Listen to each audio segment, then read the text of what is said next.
So the names today, Dan Pitcher, he's getting an interview. Good. That sounds like a creative coach. Right? When you're starting like a franchise baseball name. I was actually thinking, oh, that's great. Remember Storm Lightning from the Ken Griffey Jr. baseball game? And it was like Pedro Pitcher. I think there actually was like a Pedro Pitcher or somebody like that. Yeah, Pablo Sanchez is always the big one. But that's a great one. And Odd and Dirty, which sound like a made-up name, but no, it's just an English name. Those are the two fellows today, and we did hear the name. And I was wondering if this one was going to happen because I think he's a commodity out there, but it's maybe not a big name to Browns fans. The Chargers defensive coordinator Jesse Minter, the Browns going to they're going to interview him as well. What do we think about these coaches? Yeah, we're here. We're not very impressed, but we're here. Ooh, I actually put the Jesse Minter one above Dan Pitcher and Odd and Dirty. Of course that's better than Dan Pitcher. Of course it is. And by the way, what's not if you can't land a Harbaugh, you get Harbaugh adjacent. Is that the idea there? You get somebody in the Harbaugh sphere. Like I can't tell you how much I love Matt LaFleur's brother Mike just by the idea that he's around Sean McVay. The same blood, and they have the same blood and DNA. So maybe we got something there. Because again, we have no idea with any of these guys at this point, and we're not in these meetings, so we don't have much to really go off of. But if the basis of that is that he's one of these people that's in the sphere of Sean McVay, and people that have been in the sphere for as long as he have typically come out and done at least all right, including LaFleur, Taylor, KOC, all these guys, right?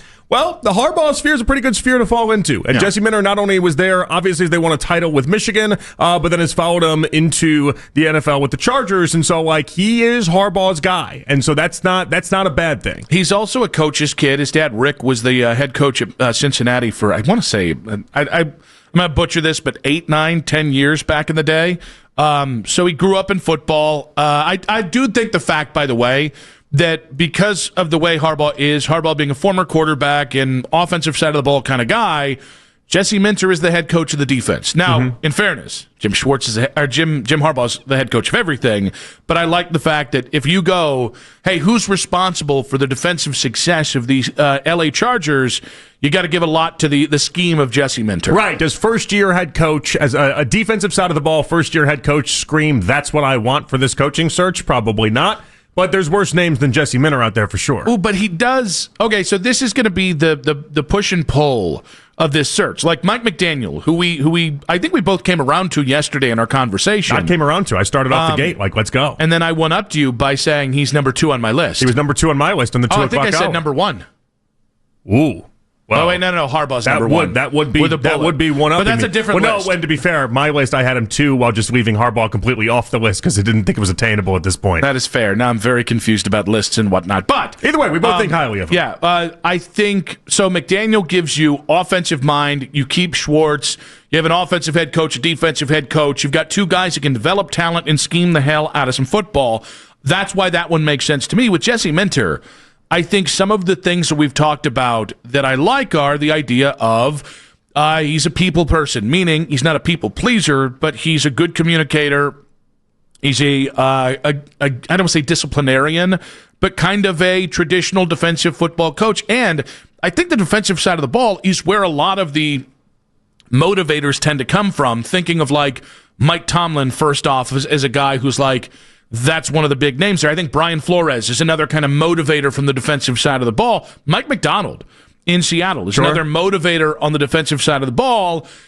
So he's kind of anti. It's like Minter versus McDaniel. You can't be under Jim Harbaugh for as long as you have been and be anything but a motivator. Slouch. Now, that's Freddie Kitchens. That's what Harbaugh is. Harbaugh is. If you're gonna be around Harbaugh for as long as he is, I would imagine you're close to what his thinking is and his philosophies are, and he's not. I mean, he's a people person. Exactly what you said. He's a people person. But so you immediately get rid of Jim Schwartz. More likely than not, that's probably the idea. Jesse Minter's going to want his own defense. He's going to want his own everything, and he's probably going to want his own staff. And so, I'm doing all that for a defensive coordinator in his first year. It's a lot to do. He's got to really impress you to get there. Yeah, I would also like to know who the OC is going to be because I think anybody on the defensive side of the ball, even Schwartz. Who's the guy calling plays? What's the criteria? Because that's what I need to know. Now, while we're on the topic of the Browns' job, obviously with the playoffs this weekend, both in college and, of course, the NFL, and we're going to get to that, a fair amount of that today, but RG3, Remember him? RG3 does not apparently believe the Browns' job is a good job. We're going to give his first criteria on why the Browns head coaching job is, and I believe I'm paraphrasing here because I haven't heard this sound, but the worst head coach gig in the NFL right now. The Cleveland Browns have the worst head coaching vacancy in the NFL. By far. Maybe even in NFL history. For 3 reasons. 1, the quarterback situation is absolutely atrocious. Deshaun Watson is coming off yet another injury. You owe him $46 million, so what are you going to do with him? Dylan Gabriel was your higher draft pick this past season. You got him sitting on the bench behind Shedeur Sanders, who most of the team wants to be the starter. All right. You're a college football guy first, and you can't say Shedeur Sanders. You got that very wrong. That's a real strike. 2, calling it maybe the worst head coach opening in history is atop the most hyperbolic, look at me, Louie, Skip Bayless, Jason Whitlock, don't you know who I am kind of moment. I will say this with respect because I like some of what RG3 does on social media and in media. That's a clown take. I think. I mean, listen, you can call the QB situation what it is. I don't think many people are going to bat for what this QB room is right now. But Sean Payton entered the Broncos situation where you had $90 million in dead cap money with Russell Wilson, and you hadn't drafted Bo Nix yet. Like coaches take these jobs with maybe not the greatest of quarterback outlooks because they think they're going to get it right and turn it around quickly. So here is RG3's second criteria on why the Browns head coaching vacancy is the worst in the NFL this year. Number 2, it's one of the most historically dysfunctional franchises in the league. It's Kevin Stefanski wanted Deshaun Watson as his quarterback. Wanted him so bad that he was willing to get rid of Baker Mayfield, who is now the franchise quarterback for the Tampa Bay Buccaneers. I think RG3 is one of those dudes that if you just say it with enough flair, people are like, this guy's got some points. I would like you, RG3, I know you might not cover the entire NFL anymore. Please see the Tennessee Titans. If we're talking about dysfunction, they've had, I want to say, a combination of 6 different combinations of head coach and GM since 2020. They are more dysfunctional than the Cleveland Browns are. That's not saying a lot.